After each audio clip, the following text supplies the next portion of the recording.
Hello everyone, educational classes में आप सबका स्वागत है। आज हम क्लास 9 के चैप्टर 4 की एक्सरसाइज 4.3 के क्वेश्चन 6 एंड 7 को सॉल्व करेंगे।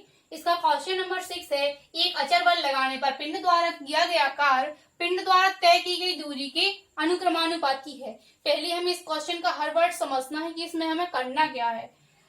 इसमें दिया है एक अचर बल, तो अचर बल है यहाँ पर और पिंड द्वारा तय किया गया कार्य है, तब पिंड द्वारा तय की गई दूरी के अनुक्रमानुपाती है, यानी जो कार्य है वह दूरी के अनुसार बढ़ रहा है आगे।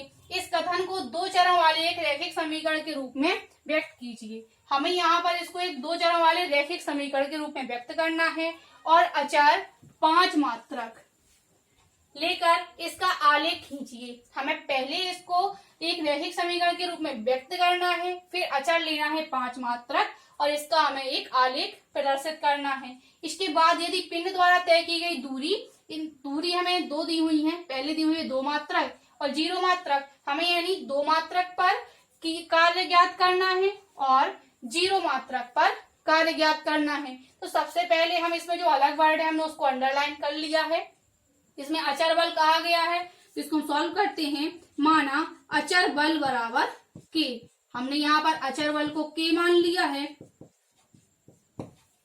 दूसरी बात है यहाँ पर कार्य, और कार्य बराबर मान लिया है हमने यहाँ पर y, और दूरी को मान लिया है हमने x। तब हम ये जानते हैं कार्य बराबर होता है बल गुणा दूरी, यह फॉर्मूला होता है, इसको हमें याद करना है। और अगर नहीं होता है तो इसकी एक आसान सी ट्रिक है, यहाँ पर कार्य है हम कर देंगे कि, सिर्फ याद करने के लिए बता रहे होंगे। बल है तो b कर दो, इंटू दूरी है तो d कर दें। इसको अगर देखें कबड्डी, ठीक है, तो कबड्डी से हमें ये याद आ जाएगा कि इसका सूत्र क्या होता है, कार्य बराबर बल गुणा दूरी। यही एक ट्रिक होती है इस फॉर्मूले को याद करने की। अब यहाँ पर हमने कार्य क्या माना है y, तो y बराबर बल माना है हमने यहाँ पर k, तो k हो जाएगा, और दूरी को माना है हमने x। तो हमारा समीकरण है प्राप्त हो गया y इक्वल टू kx।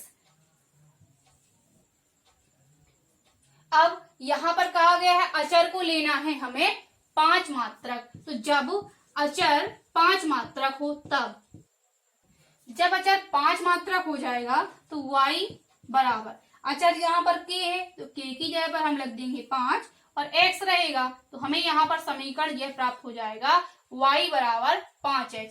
यहाँ पर हमें सबसे पहले कहा गया था इसको दो चरों वाले एक रैखिक समीकरण के रूप में व्यक्त कीजिए, तो हमने इसे दो चरों वाले रैखिक समीकरण के रूप में व्यक्त कर दिया है। अब यहाँ पर हमें इसका एक आलेख खींचना है, तो आलेख के लिए हम जानते हैं कि पहले हमें बिंदुओं का अंकन करना होगा। जब तक बिंदु पता नहीं होंगे तब तक हम इस समीकरण को आलेख में प्रदर्शित नहीं कर पाएंगे।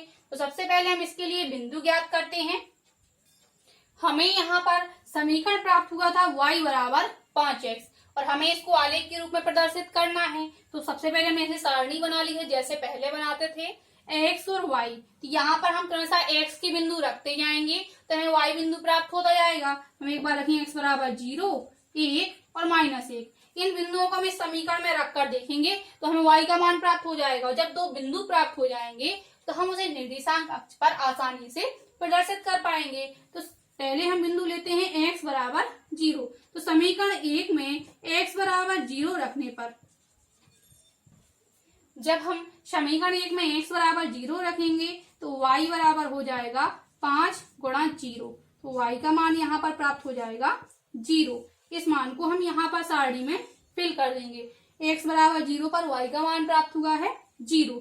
अब समीकरण 1 में x बराबर 1 रखने पर, जब हम समीकरण 1 में x बराबर 1 रखेंगे तो y बराबर हो जाएगा 5 और x की जगह पर इंटू में 1 आ जाएगा, तो y का मान यहाँ से प्राप्त हो जाएगा 5। इसको भी हम सारणी में यहाँ पर लिख देंगे, x बराबर 1 पर y का मान प्राप्त हुआ है 5। इसी प्रकार समीकरण 1 में x बराबर -1 रखने पर, जब हम समीकरण 1 में x के जगह -1 रखेंगे तो y बराबर हो जाएगा 5 इंटू -1, y का मान यहाँ से प्राप्त हो जाएगा -5। इसको भी हम यहाँ पर सारणी में फिल कर देंगे। एक्स बराबर -1 पर y का मान प्राप्त हुआ है -5। इस प्रकार से हमें यहाँ पर बिंदु प्राप्त हो गए हैं 0 0 1 5 और -1, -5। अब हमें इन बिंदुओं को इस आलेख में प्रदर्शित करना है। हम जानते हैं बिंदुओं का अंकन एक्स वाई के रूप में ही होता है, तो इसमें एक्स का बिंदु हो जाएगा 0 और y 0, तो एक्स अक्ष पर 0 और y पर भी 0, तो ये बिंदु होगा यहाँ पर 0 0। इसके बाद बिंदु दिया है 1 और 5, तो एक्स अक्ष पर देखना है हमें 1 और y अक्ष पर देखना है 5, तो यह बिंदु एक्स अक्ष पर 1 तो यहाँ जाएंगे, y अक्ष पर 5, तो इस प्रकार से आएगा 1 और 5, तो यह बिंदु है प्राप्त हो जाएगा यहाँ पर 1, 5। अगला बिंदु दिया है इसमें -1, -5, तो -1 ये है, तो -1 से हम इस तरीके से नीचे चलेंगे -5 तक, तो यह बिंदु है प्राप्त हो गया। अब हम इन बिंदुओं को आपस में मिला देते हैं। यहाँ पर यह हो जाएगी पिंड द्वारा तय की गई दूरी, क्योंकि दूरी को हमने x माना है तो दूरी x रूप में हो जाएगी, और पिंड द्वारा तय किया गया कार्य माना है हमने y, तो कार्य हो जाएगा इस तरफ। इस प्रकार से हमने इन बिंदुओं को आलेख के रूप में प्रदर्शित किया। यह रेखा प्रदर्शित करेगी समीकरण y बराबर 5x को। अब इस क्वेश्चन में कहा गया है कि तय की गई दूरी यदि 2 मात्रक हो और 0 मात्रक हो तो हमें उसका कार्य ज्ञात करना है। तो पहले हमें इस रैखिक समीकरण के रूप में व्यक्त करना था, हमने रैखिक समीकरण व्यक्त किया। फिर कहा गया है कि 5 मात्रक पर इसका आलेख खींचिए, तो हमने उस समीकरण में 5 मात्रक लिया और उसका बिंदु ज्ञात किए, जिससे हमें उसका आलेख प्राप्त हुआ। अब कहा गया है इसमें कि दूरी ज्ञात करना है हमें 2 बिंदुओं पर। दूरी दी गई है एक बार 2 मात्रक, एक बार दी गई है 0 मात्रक, और हमें यहाँ पर कार्य को ज्ञात करना है। तो हम देखिए इस प्रकार से करेंगे। जब दूरी बराबर 2 मात्रक हो तो हमें इस दूरी को लिया हमें 2 मात्रक और इसमें हम कार्य ज्ञात करते हैं। तो दूरी 2 मात्रक हो तब कार्य y बराबर हो जाएगा 5 गुणा 2, तो यहाँ पर y का मान है प्राप्त हो जाएगा 10, तो कार्य आया है हमारा 10 मात्रक। यहाँ पर मात्रक से तात्पर्य है इकाई। इकाई क्या है इसकी, सेंटीमीटर है कि मीटर है, तो यहाँ पर स्पष्ट रूप से इकाई नहीं दी गई है, कहा गया है मात्रक, तो हम यहाँ पर मात्रक के रूप में ही इकाई लिख देंगे। अब कहा गया है जब दूरी 0 मात्रक हो तब कार्य क्या होगा, तो यहाँ हम करेंगे तब कार्य y बराबर, क्योंकि कार्य हमारा y है, y बराबर 5x है, तो 5 और x का मान है यहाँ पर 0, तो y बराबर यहाँ से प्राप्त हो जाएगा 0। यानी यहाँ पर जब दूरी दी हुई 0 मात्रक तब कार्य भी उसका हो जाएगा 0 मात्रक। इस प्रकार से हमने इस क्वेश्चन 6 को सॉल्व किया। प्रश्न क्रमांक 7 दिया है, एक विद्यालय की कक्षा 9 की छात्राएं यामिनी और फातिमा ने मिलकर भूकंप पीड़ितों की सहायता के लिए प्रधानमंत्री राहत कोष में 100 रुपए की अंशदान दिया। एक रैखिक समीकरण लिखिए जो इन आंकड़ों को संतुष्ट करता हो। इस समीकरण का आलेख खींचिए। यहाँ पर यामिनी और फातिमा ने भूकंप पीड़ितों के लिए प्रधानमंत्री राहत कोष में 100 रुपए का अंशदान दिया है, दोनों ने मिलकर दिया है, और हमें इसके लिए इसको एक रैखिक समीकरण के रूप में लिखना है और फिर हमें इसका आलेख प्रदर्शित करना है। यहाँ पर प्रश्न में संकेत दिया है अंशदान को x और y रुपए के रूप में मान सकते हैं, यानी यहाँ पर कंफर्म तो पता नहीं है कि यामिनी ने कितनी दी और फातिमा ने कितनी दी, दोनों ने मिलकर दिया है 100 रुपए। यहाँ पर माना यामिनी द्वारा दिया गया अंशदान बराबर x रुपए तथा फातिमा द्वारा दिया गया अंशदान, यहाँ फातिमा ने अंशदान दिया है y रुपए का, क्योंकि प्रश्न में संकेत दिया हुआ है x और y के रूप में हम इसको मान सकते हैं, तो हमने इसको x और y के रूप में मान लिया। अब इसमें प्रश्नानुसार कहा गया है कि दोनों ने मिलकर अंशदान दिया है 100 रुपए, तो हम यहाँ पर लिखेंगे प्रश्नानुसार, यहाँ हो जाएगा x प्लस y बराबर 100, क्योंकि दोनों ने मिलकर कहा है, इसका x हो जाएगा और फातिमा का y हो जाएगा, बराबर आ गया है 100।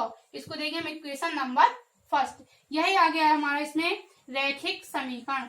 सर्वप्रथम हमें रैखिक समीकरण ज्ञात करना था इसमें, तो हमने रैखिक समीकरण लिख लिया है।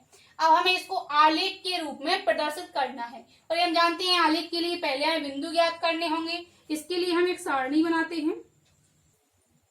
अब हम इसमें x और y के मान रखेंगे। x का रखेंगे तो हमें y का प्राप्त हो जाएगा और मैंने आसान के लिए बताया था एक बार हम x का मान 0 रख देते हैं, एक बार y का मान 0 रख देंगे तो हमें दो बिंदु प्राप्त हो जाएंगे। और यहाँ पर देखिए 100 है, यहाँ पर जो मान है थोड़ा बड़ा है। अगर 10 या 20 तक मान होते तो हम आसानी से 1 2 3 4 करके ले लेते हैं, लेकिन यहाँ पर 100 है। अगर हम छोटे पैमाना लेकर चलेंगे तो ग्राफ बड़ा हो जाएगा, इसके लिए हम बड़े बिंदु लेके चलेंगे। तो एक बार हम x का मान यहाँ पर 50 रख देंगे। जब हम इस समीकरण में x बराबर रखेंगे 0, इसमें समीकरण में x बराबर 0 रखने पर यहाँ पर समीकरण दिया है हमें x प्लस वाई, तो यहाँ हो जाएगा 0 प्लस वाई बराबर 100। तो यहाँ y का मान प्राप्त हो जाएगा 100। इसको हम सारणी में फिल कर देंगे। x बराबर 0 पर y का मान प्राप्त हुआ है 100। समीकरण में y बराबर 0 रखने पर जब हम इस समीकरण में y बराबर 0 रखेंगे यहाँ हो जाएगा x प्लस 0 बराबर 100। यहाँ पर x बराबर हमें प्राप्त हो जाएगा 100। इसको भी हम यहाँ पर सारणी में फिल करेंगे। y बराबर 0 पर x का मान प्राप्त हुआ है 100। समीकरण में x बराबर 50 रखने पर जब हम इस समीकरण में x के ऊपर 50 रखेंगे यहाँ हो जाएगा 50 प्लस y बराबर 100। यहाँ से y बराबर आ जाएगा 100 माइनस 50, क्योंकि ये प्लस के है, पक्षांतर होगा तो माइनस के हो जाएंगे। तो y बराबर हमें प्राप्त हो जाएगा 50। यहाँ बिंदु प्राप्त हो गया है 50। इस प्रकार से बिंदु प्राप्त हो गए हैं 0 100 100 0 और 50 50। अब हमें इसका एक आलेख प्रदर्शित करना है, तो हम इसका आलेख प्रदर्शित करते हैं। इस आलेख पर हम इन बिंदुओं को प्रदर्शित करेंगे। बिंदु हमारे हैं यहाँ पर 0 100 100 0 और 50 50। बिंदुओं का अंकन हमेशा एक्स वाई के रूप में ही होता है, तो 0 और 100। तो एक्स अक्ष पर 0 देखना है, वाई पर 100। तो यहाँ पर यह बिंदु प्राप्त हो जाएगा 0 100। अगला बिंदु है यहाँ पर 100 0, यानी एक्स अक्ष पर देखना है हमें 100 और वाई अक्ष पर 0। तो यहाँ हो जाएगा बिंदु, ये हो जाएगा 100 0। नेक्स्ट बिंदु दिया है 50 50, यानी एक्स अक्ष पर 50 होना चाहिए और वाई अक्ष पर 50। तो एक्स अक्ष पर 50 देखना है। 40 और 60 हमने यहाँ पर पैमाना लिया है, एक्स अक्ष और वाई अक्ष दोनों में लिया है हम 1 सेंटीमीटर बराबर 20 इकाई। तो हम ये जानते हैं हमने 1 सेंटीमीटर में 20 इकाई ली है। तो यहाँ पर हमें एक्स अक्ष पर 50 देखना है, तो 40 और 60 दोनों के बीचों बीच होगा यहाँ पर 50। तो एक्स अक्ष पर 50 और वाई अक्ष पर 50, यहाँ भी 40 और 60 के बीच में, यहाँ बीचों बीच आ जाएगा 50। तो हमें यहाँ से एक्स अक्ष और वाई अक्ष इस तरीके से चलेंगे हम, ये एक्स अक्ष पर आ जाएगा और ये हो जाएगा यहाँ से वाई अक्ष। तो यहाँ यह बिंदु प्राप्त हो जाएगा 50 50। अब हम इन बिंदुओं को आपस में मिला देते हैं। यह रेखा प्रदर्शित करेगी समीकरण x प्लस वाई बराबर 100 को। इस प्रकार से हमने इसे आलेख के रूप में प्रदर्शित किया।